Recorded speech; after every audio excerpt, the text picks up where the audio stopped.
Olá! Depois de falar sobre saneamento básico e falar sobre problemas estruturais das cidades, nesta semana nós estamos sendo convidados a trazer a questão da moradia no Brasil. Não é um nome bonitinho, déficit habitacional no Brasil. Um outro aspecto importante deste tema é que nós vamos ter a oportunidade de aproveitar coisas lá do saneamento básico e verificar, o que fica coerente agora com este novo tema. E ao mesmo tempo nós estamos fechando um eixo temático ligado a políticas públicas, a grandes estruturas, de planejamento, de resolução de problemas sociais. E, mais uma vez, somos convidados aí a trazer a questão da urbanização acelerada e do modo como ocupamos este território. Nesta semana, então, a questão habitacional no Brasil, um tema que eu amei. Então vamos para o nosso tema da semana, déficit habitacional. Eu curti muito esse tema, porque eu acho que ele faz um aproveitamento daquilo que vocês já fizeram lá no tema do saneamento. Ao mesmo tempo, ele discute um problema muito sério das cidades brasileiras. O mundo todo enfrenta um pouco isso, né? Lugares com melhores condições de vida para as pessoas com mais dinheiro e outros lugares com menos condições. Mas no Brasil isso é muito gritante, né? Então, vira um tema da maior relevância, como eu gostaria que esse tema 13 nosso estivesse nas provas, em alguma das provas deste ano. Bom, nós separamos aqui muito repertório para este tema, mas a gente sempre começa com o tema, não é? Vamos entender um pouco essa proposta, né? E a gente começa com a expressão tema sempre. Eu separei aqui 4 partes, né? A necessidade de se enfrentar, o déficit habitacional e no Brasil. Quando essa expressão tema traz a palavra a necessidade, né? Que vai ser complementada por de se enfrentar, aqui eu tenho um posicionamento muito claro da própria proposta. Por mais que, de repente, exista alguma visão no sentido de que este não é um problema, ou que isso não é o mais sério, ou que isso vai se resolver ao longo da história, infelizmente, esse posicionamento ele não vai poder aparecer. A proposta já coloca a necessidade de se enfrentar. Eu tenho que enfrentar, então, ok? É necessário um enfrentamento. E no primeiro parágrafo, eu preciso deixar isso muito claro. Então, lembrem de verbos como precisa, ou de expressões como é necessário, ou então, fica clara a necessidade, é preciso ter essas palavras aí, tá bom? Para marcar bem o tema. De se enfrentar, eu vejo um se ali que impessoaliza, e não diz quem. Então, esse enfrentamento, ele, por inferência, ele não está acontecendo ou ele não está sendo eficaz, Você pode escrever um texto defendendo, por exemplo, que o mercado é capaz de resolver isso, ou o Estado, Eu acho mais fácil o Estado, por mais que de repente você não acredite tanto nisso.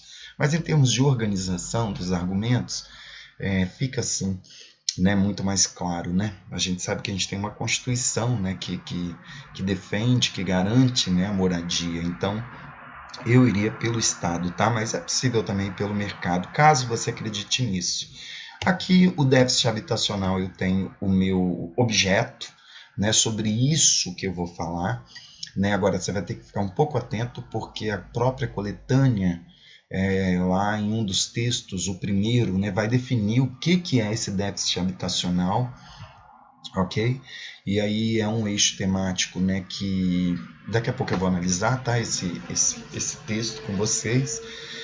E é um tema, que gira ali no eixo das políticas públicas, por isso eu vou para a Tizione de novo, para inclusão e exclusão, por isso eu vou para a história. Olha como é que vai cristalizando essa ideia de eixo temático, Estrutura das cidades, então processo de urbanização, tudo isso pode aparecer. E quando a gente fala do Brasil, a gente está falando dessa grande, dessa imensa, desigualdade socioeconômica e uma urbanização muito acelerada, uma ocupação territorial desordenada, e isso tem a ver com o Brasil, é claro. Olha, são 4 textos motivadores. O primeiro deles, ele é muito importante, porque ele vai trazer o que é o tal déficit habitacional. Vamos lá. Então, primeiro, são moradias inadequadas, ok? Ou seja, construídas com materiais não duráveis ou improvisados. Então tem gente que mora dentro de carro abandonado, tem gente que mora debaixo de lona, né? Tem gente que mora debaixo de papelão, ou constrói uma casa lá com papelão, ou com tecido, ou com uma cortina, né? Também aquelas que estão em risco, né? Ou então que possuem um número excessivo de pessoas. Às vezes a moradia tem até uma qualidade física, estrutural, mas tem muitas pessoas morando. Nesse caso também entra como déficit habitacional, ok? Ou como moradia inadequada, né? Ok?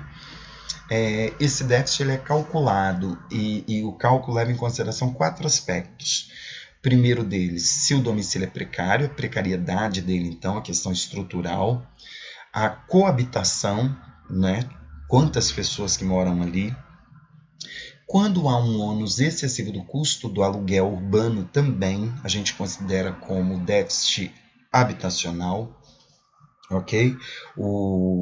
A renda das pessoas não pode ser comprometida em mais de 30% com o aluguel do imóvel, e se isso acontece, é preciso haver uma interferência do poder público, porque o mercado sozinho empobreceria ainda mais, ampliaria, né, as desigualdades sociais.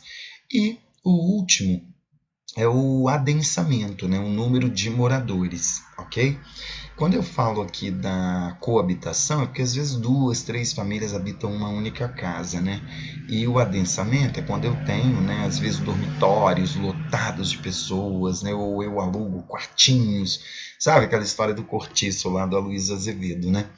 O texto 2 vai trazer dados para a gente entender o tamanho disso daí. Não há dados muito novos, tá? Eu pesquisei bastante, não há dados muito novos, mas os dados que estão aí dizem que esse déficit de moradias cresceu 7%, né, em 10 anos e já atinge mais de 7 milhões de unidades habitacionais. Então, se for ver em número de pessoas, né, isso é muito forte no Brasil.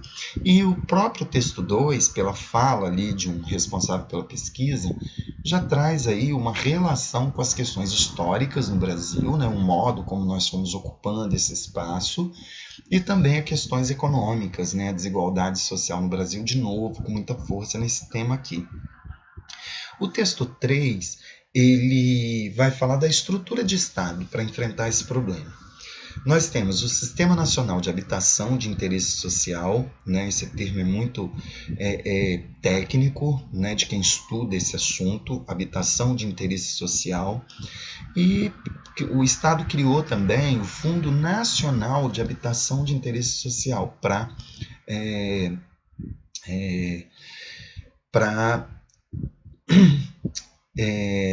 subsidiar ou então para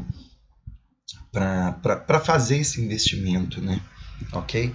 É deste órgão também, né, do Sistema Nacional de Habitação, o tal do Minha Casa Minha Vida, né, que é hoje o programa mais popular. Se lá no passado foi Coab, né, um programa aí de habitação muito famoso na década de 90, hoje, desde 2009, nós temos o Minha Casa Minha Vida, né, o mais famoso deles todos.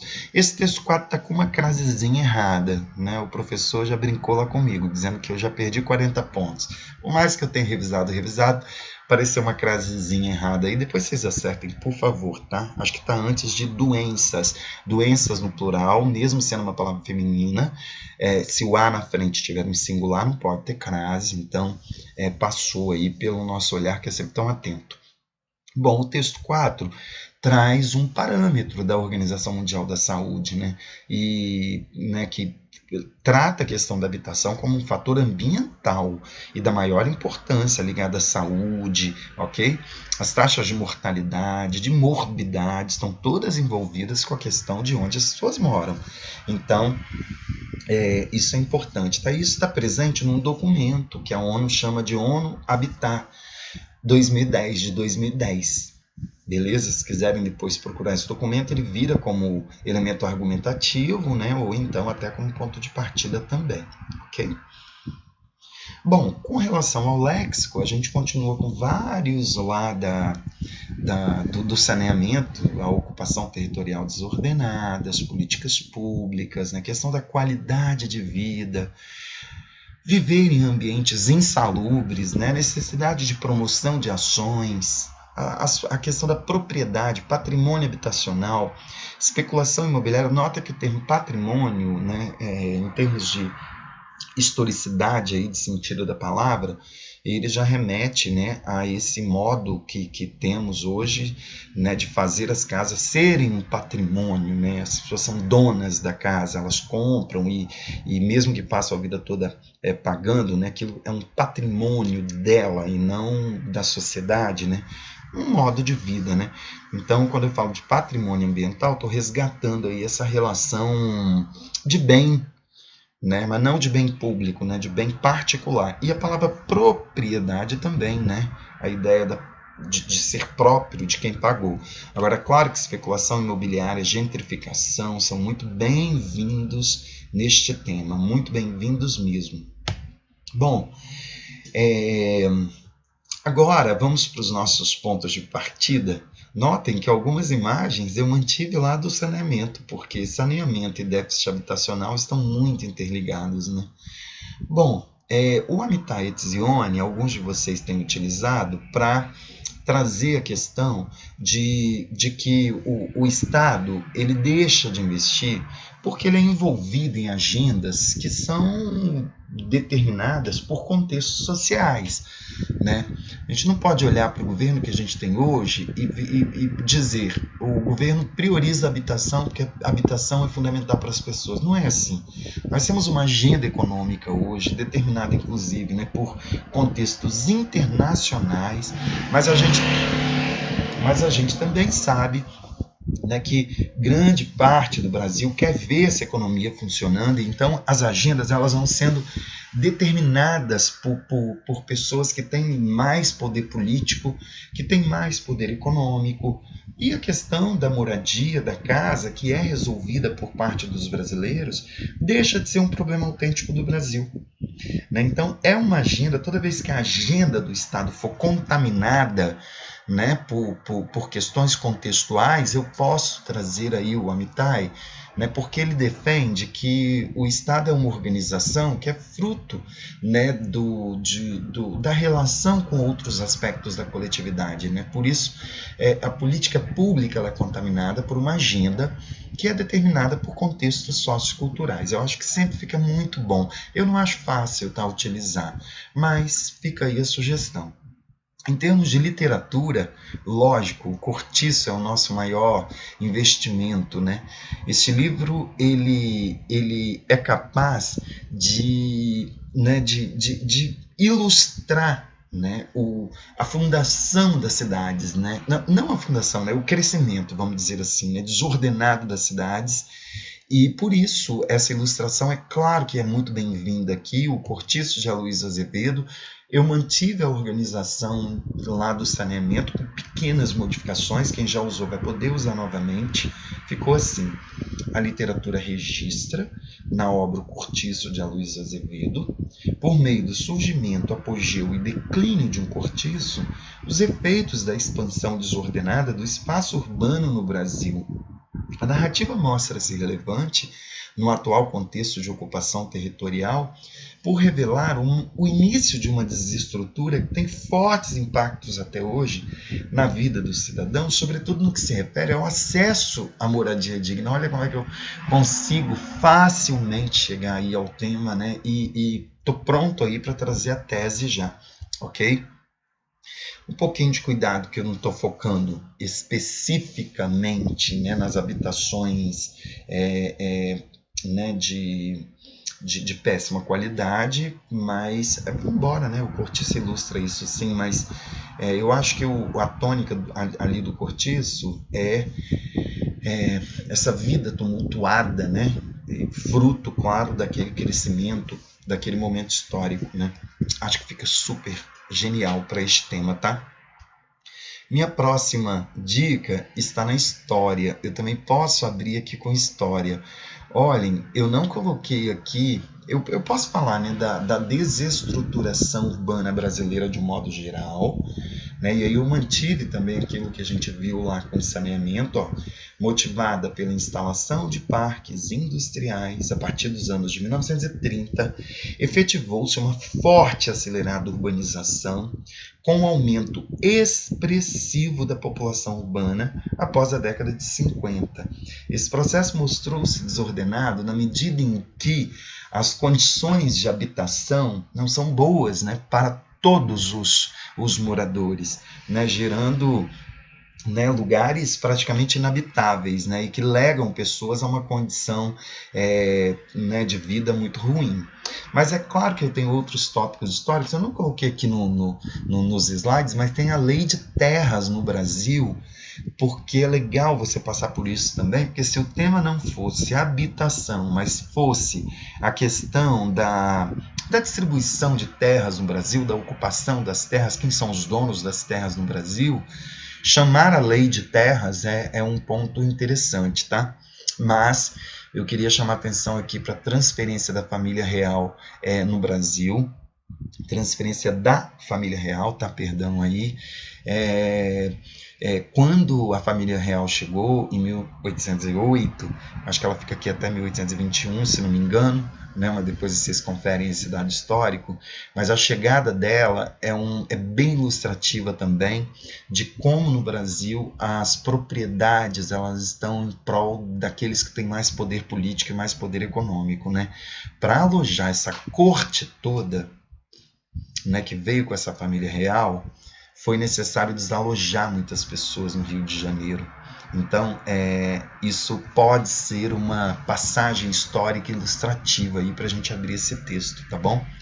Bom, tem a política também do bota abaixo, né, uma reforma urbana, né, empreendida aí pelo prefeito da época, né, o Pereira Passos, Francisco Pereira Passos, a partir de 1903.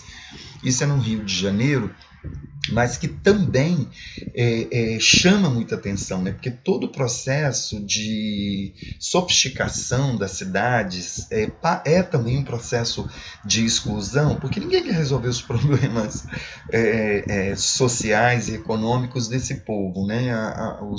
Muitas das vezes esses empreendimentos de sofisticação dos locais, e hoje acontece isso com a gentrificação, nada mais é do que um expurgar, né? Do que um tirar dali da cidade né? Aquela população de menos renda, vamos dizer assim. Bom, eu também chamo a atenção aqui para o símbolo que foi na década de 90, um programa de habitação que era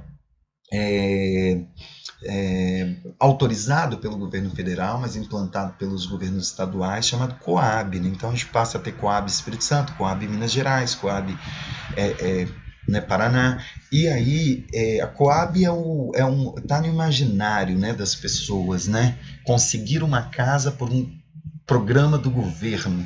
Essa ideia, né, de conseguir uma casa por um programa do governo é muito bem clara aí na Coab, tá? Que é um programa de habitação. Depois vocês pegam lá o que significa exatamente a sigla, né? Gente, cinema, para quem quiser começar este texto com esse filme Aquários, esse filme é um dos melhores filmes nacionais que eu vi nos últimos tempos, né? Com Sônia Braga, a direção é do Kleber Mendonça Filho, vale a pena até assistir este filme, é um filme muito bacana, e esse filme vai mostrar essa personagem que é jornalista, né? E que sofre toda a pressão para vender o apartamento dela na praia de Boa Viagem, né? Então, olha só o que acontece. Eu não tenho aqui uma ocupação desordenada ou condições péssimas de habitação, mas mostra como que a questão habitacional no Brasil passa pela questão do poder político e do poder econômico, né? A personagem de Sônia Braga, a Clara, é exatamente a figuração, né? Exatamente a ilustração das pessoas que sofrem com as decisões ligadas à questão imobiliária neste país, né? Elas não obedecem à ideia de dignidade das pessoas. Isso está subvertido a uma outra lógica, né? Que é a lógica do beneficiamento econômico, do beneficiamento econômico, né? Então, ela é pressionada a sair desse apartamento e ela luta, esse é o enredo, né? Ela luta contra uma grande corporação para poder permanecer no apartamento que ela né, que é tão significativo para ela. Então fica aí a minha sugestão, tá bom? Agora, a música nós temos várias, né? Essa do Adoniran Barbosa, chamada Saudosa Maloca, acho que eu tenho aqui a letra, né? Olha, é um samba, né?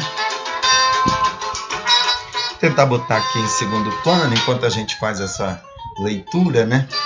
E o Adoniran Barbosa, ele canta aí, né? Se o senhor não está lembrado, dá licença de contar que aqui, onde agora está esse edifício arte, olha aí, dá licença de contar que aqui onde agora está esse edifício alto era uma casa velha, um palacete assobradado.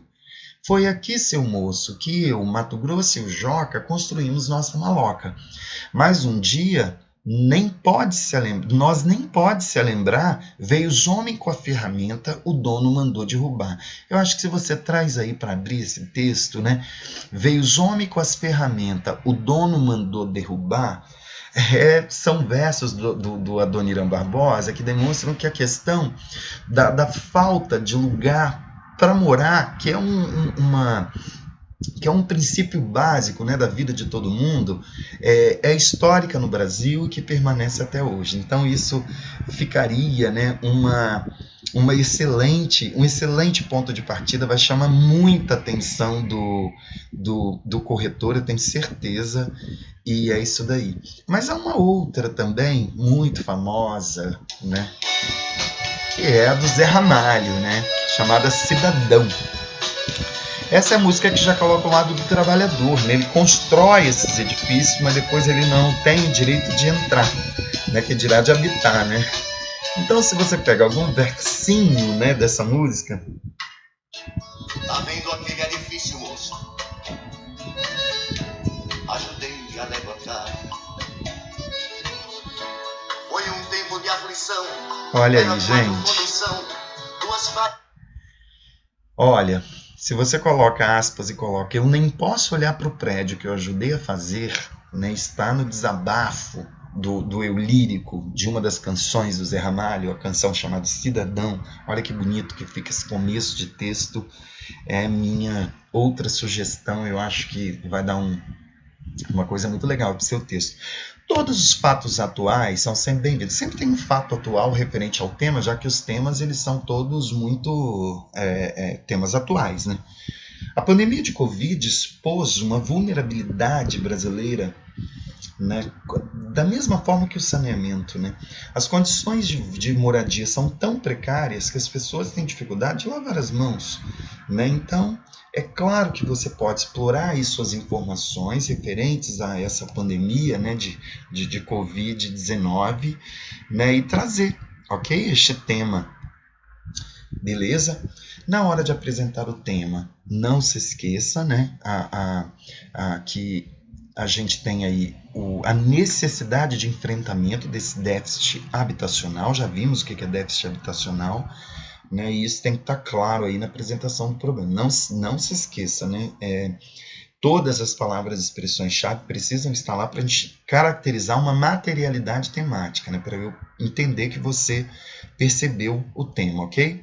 Com relação ao projeto de texto, eu não vou trabalhar com causa e consequência desta vez, eu vou trabalhar apenas com causas, com duas causas. Yasmin, a minha sugestão é de usarmos esse tema para a gente treinar como é que se faz um parágrafo histórico e um parágrafo atual. Fica muito legal se eu falo, né, dos mecanismos históricos e atuais, né, de manutenção de desigualdade social no Brasil, e isso tem uma implicação muito séria na questão da moradia, né? E aí eu escrevo um parágrafo para tratar dessas discrepâncias socioeconômicas que foram historicamente construídas e que estão relacionadas à formação da sociedade brasileira. E no outro parágrafo eu vou trazer esses mecanismos atuais, né? Que mecanismos atuais que eu estou falando, né? Estou falando exatamente da questão imobiliária, né? Está na mão do mercado, de termos uma especulação imobiliária muito grande, né? Essa segregação socioespacial no Brasil que faz com que, né, alguns lugares sejam muito caros, né? E as pessoas elas vão habitar onde elas puderem, né? Então começam a surgir moradias de péssima qualidade. Essa é a minha sugestão para este tema. E nós vamos agora trabalhar muito bem essas causas. Como é que esse parágrafo ficaria organizado? Bom, quando a gente trabalha com a questão histórica, o que precisa ficar muito claro aqui, né? Você vai ter que pensar num conjunto de acontecimentos históricos que consigam explicar por que é que nós temos, por exemplo, esta imagem aí no Brasil. Né? Então, se você retoma lá a lei de terras, se você retoma o crescimento desordenado de uma urbanização muito veloz, que acontece em várias cidades da América Latina, mas no Brasil especificamente, se puder, cita nome de autoridades políticas para você ganhar um pouquinho mais de autoria, né, neste texto. Tá bom? Mas aqueles termos todos da geografia que vocês conhecem, eles são muito bem-vindos aqui, né? É um processo de ocupação territorial que é fruto de um desenvolvimento econômico e que levou a um desenvolvimento urbanístico, não é? Mas que não foram garantidas todas as condições de moradia. Se você quiser, no próprio parágrafo você pode dizer, né? A moradia, que é um direito garantido pela Constituição de 88, né, que ocorre depois, claro, desse processo todo de urbanização, mas mesmo sendo garantido lá na Constituição, grande parte da população brasileira não tem, né, condições, não vive em condições ideais de moradia. Então você vai ter aí, né, esse parágrafo feito pela história, ok? Você pode retomar, então, a minha única preocupação quando eu tenho esse parágrafo de causa histórica é de esse parágrafo ficar fraco e o corretor achar que ele está fraco. Então eu quero que você gaste aí os termos que você tem, ok? Gasta aí os processos, né? Que as áreas do conhecimento nomearam e explicaram. O que eu estou querendo dizer? No próximo parágrafo nós vamos falar de gentrificação. Né? Se este é um conceito de uma área do conhecimento, isso é muito bem-vindo, ok? Então, muito cuidado para esse parágrafo não ficar senso comum. Eu citaria a lei de terras, depois eu puxaria... Aliás, eu já falaria, né, de uma ocupação portuguesa e passaria pela lei de terras, depois traria a urbanização crescente, né, do século XX, citaria alguns programas de desenvolvimento econômico de governos que levaram a essa situação e falaria da periferização ou desse crescimento horizontal das cidades. Eu acho que se você traz esses termos da geografia e traz esses termos da história, eu acho que você consegue sim um parágrafo que demonstra que você fala com propriedade sobre esse tema, ok? Bom, essa discrepância social, né, a gente sabe que está muito ligada à própria formação do Brasil, nessa formação social do Brasil. É um processo histórico que não ofereceu as mesmas condições a todo mundo, e esse processo de periferização, de favelização, de crescimento horizontal, ele vai acontecer no século XX, ok? Então, é muito legal vocês trazerem sim. E no outro parágrafo, eu queria que vocês falassem da situação atual. Aqui você pode trazer a questão da especulação imobiliária. Se você é muito crítico, né, ao mercado e como é que o mercado vai, né, vai evoluindo as relações, você pode falar que no Brasil a organização, a ocupação urbana no Brasil é fortemente marcada por uma discrepância que ela é social, mas ela também é espacial, né? Então, uma discrepância socioespacial. Isso tudo é muito fomentado pelo mercado de imóveis, né? Você tem, por uma razão básica, né? Os imóveis valem dinheiro e alguns valem mais dinheiro. Então, quem compra os imóveis de maior valor, não é?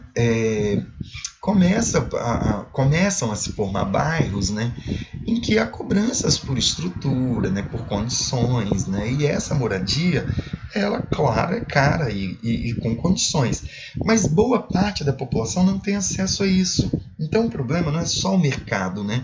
O problema é um Estado que também não tampa esses buracos.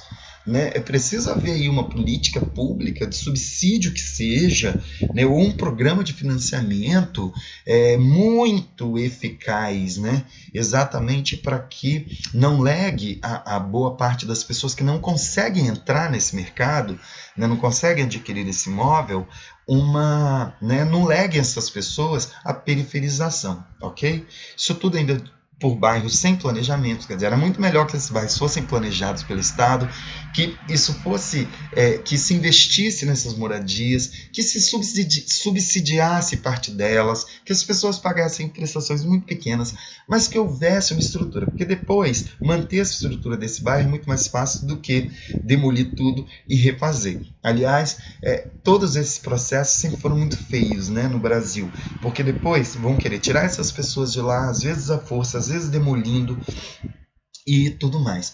Falem também de processos de gentrificação, se vocês quiserem, né? Muito bem-vindo a esse tema. E eu também queria falar, a professora Josemara costuma dizer que gentrificação é o bota fora atual, né? Lá da política carioca lá do início do século passado. Agora, eu chamo a atenção também aqui nesse tema para o seguinte, quando a gente fala de gentrificação, a gente está falando de fenômenos muito sutis aí no dia a dia das pessoas, não é? Mas todo mundo quer mesmo, né, que o bairro melhor e que ele tenha, né, uma cara melhor, que haja uma arborização, que haja não sei o quê. Mas como fruto disso, nós temos um processo de exclusão muito forte, né? É meio que empurrando aquilo que é feio, né? E a personagem Clara, olha como eu posso retomar o filme Aquários aí, a personagem Clara vive isso, né? O prédio dela é um prédio velhinho e eles querem um prédio maior, mais sofisticado, né? E ela passa a ser alguém que atrapalha esse desenvolvimento. Então ela começa a ser meio que expulsa, ok, daquela região.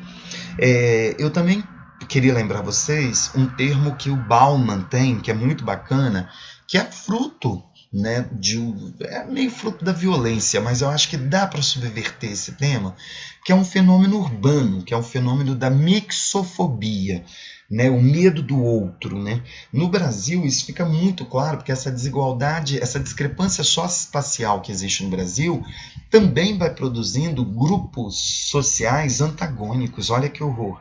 O lugar onde você mora passa a ser, as pessoas que moram num lugar X passam a ver aquela que mora no lugar Y de um modo antagônico. Esse conflito produz o que Bauman chama de medo líquido, né? Então, temos aí um processo de mixofobia, medo, aversão ao outro, ao diferente, ok? A mistura, exatamente, e vamos perdendo aquela noção de que somos todos brasileiros ou que somos todos moradores de determinada cidade, né? E passamos a ver área X e área Y. Isso é muito ruim. Penso que o Bauman, mixofobia, fica muito legal neste tema aí.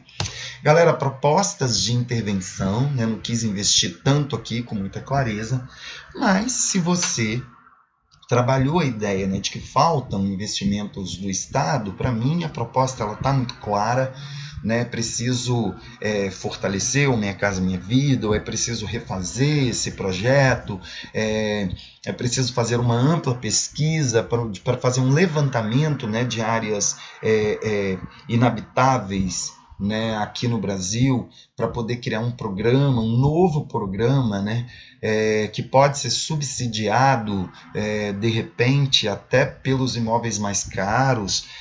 Eu sei que seria mais um imposto, isso é muito impopular, mas de qualquer forma a gente vai precisar equilibrar essas habitações, né? E eu quero ver que saída que vocês vão dar aí. Meus queridos e queridas, eu amo esse tema, eu quero muito ler os textos de vocês lá na plataforma e vai ser muito legal ver vocês aproveitando coisas lá do saneamento básico, mas entrando em questões específicas dos programas de financiamento imobiliário, né? A questão da especulação imobiliária também, e penso que vocês farão um trabalho maravilhoso. Um abraço, viu?